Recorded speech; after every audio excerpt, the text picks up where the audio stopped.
The Selfish Path to Romance. Download Chapter 1 for free at drkenner.com. Greg is trying to figure out how to be good to himself. He wants to learn about successful living, but he's got problems with his job, with his career, with his health, and it's just, you'll hear words like, I'm very unhappy, very unsuccessful, and I'm desperate. So see what you think about this.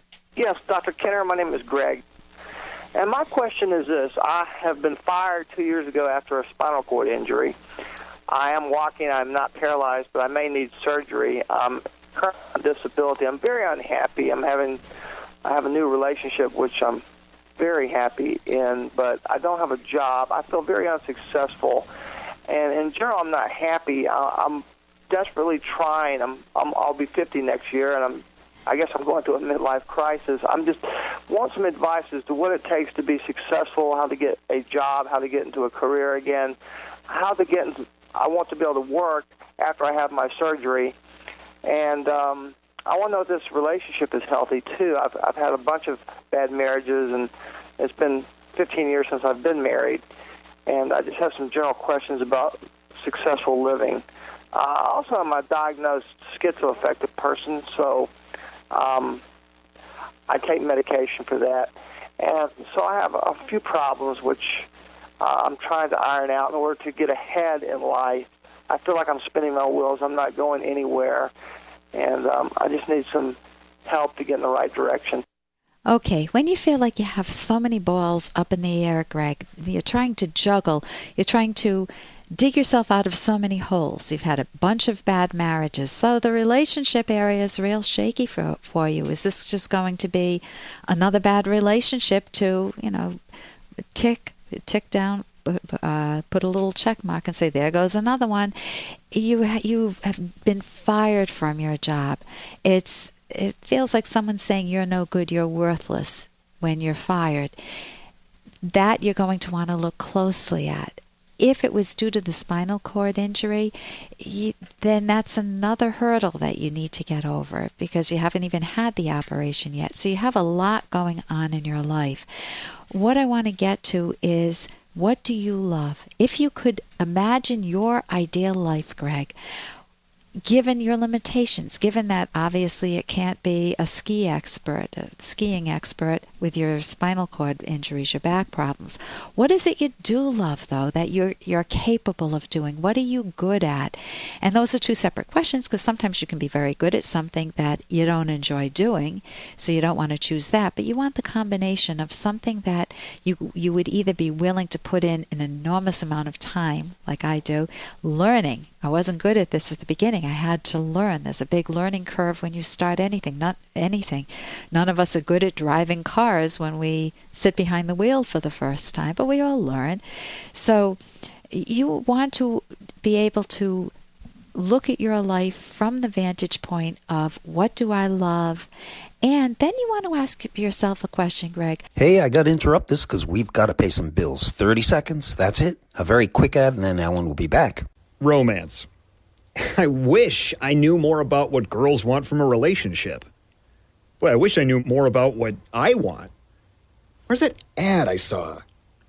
Here it is. The Selfish Path to Romance, a serious romance guidebook. Download Chapter 1 for free at selfishromance.com and buy it at amazon.com. The Selfish Path to Romance. That is interesting. Look at your life from the vantage point of, what do I love? And then you want to ask yourself a question, Greg. What have I done well in life? Because you carry around a bunch of your failures. You display them to me. I've a bunch of bad marriages, which is good for me to know. But what has gone well in your life? Many of us don't focus on that. We just take it for granted and it fades into the background. What are you genuinely proud of? What accomplishments have you had? And that's going to counter some of the fallout from all of your failures. Because I'm assuming you're saying, I'm a failure at a relationship. I'm not good enough. I can't get a job. I go through life spinning my wheels. I don't know what the future holds for me, and I don't know how to deal with others. All of those are fixable. A lot of those are skill-based. Even thinking better. You can get a book called Mind Over Mood to help you deal with how do you deal with the negative thoughts that get in the way of your pursuing your dreams, pursuing your goals. So I highly, highly, highly recommend cognitive behavioral therapy. And you had mentioned that you have schizoaffective disorder. I don't think most people know what that means unless you're in the field.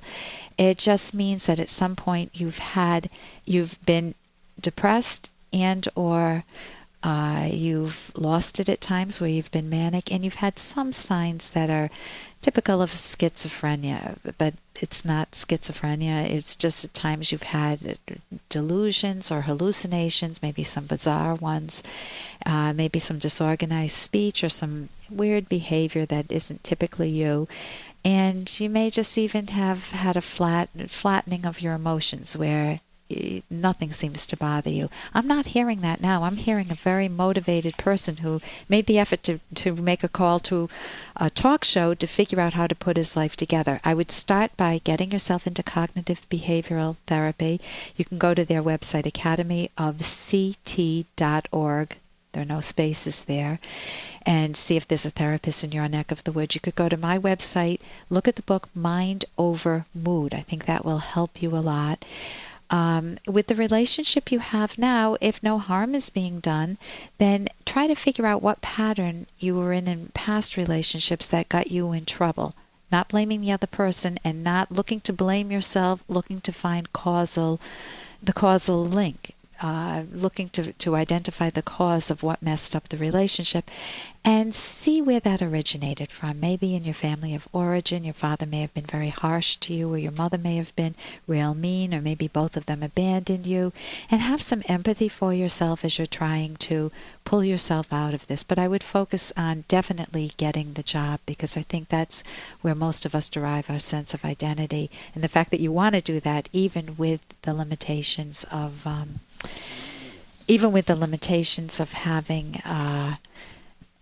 having been fired and having the back injury and going through a new operation, which is looking forward, I give you credit. And here's a little more from Dr. Kenner. I want to quickly turn to the guy who wants to kill the man who had an affair with his wife.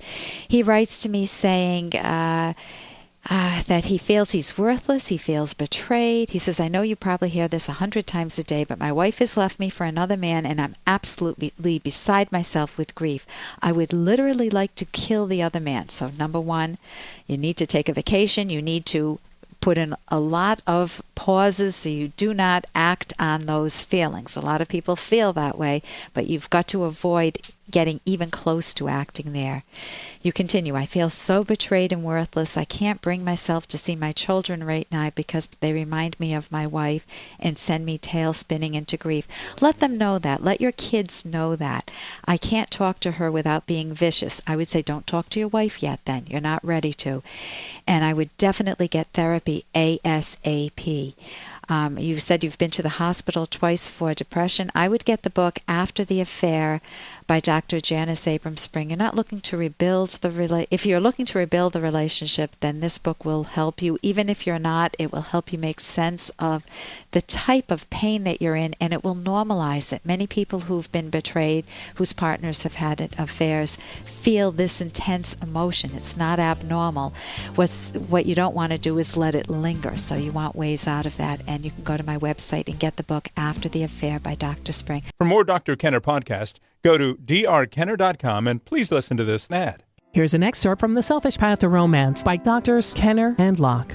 It's unlikely that even an ideal romantic partner will be what you want in every detail. So to be happy, ask the question, what's essential in a romantic partner for me to be happy? Well, you can start by eliminating certain potential candidates. Newspaper love columns are filled with letters beginning, my partner is a wonderful person except for one thing. almost inevitably, this one thing turns out to be something very important, such as drug abuse, infidelity, making parents more important than the partner, neglect, being a cheapskate, being a control freak, or psychological or physical abuse. Any type of abuse is most certainly a deal breaker. Any serious uncorrected flaw will almost inevitably undermine other qualities that are good. You can download Chapter 1 for free at drkenner.com, and you can buy the book at amazon.com.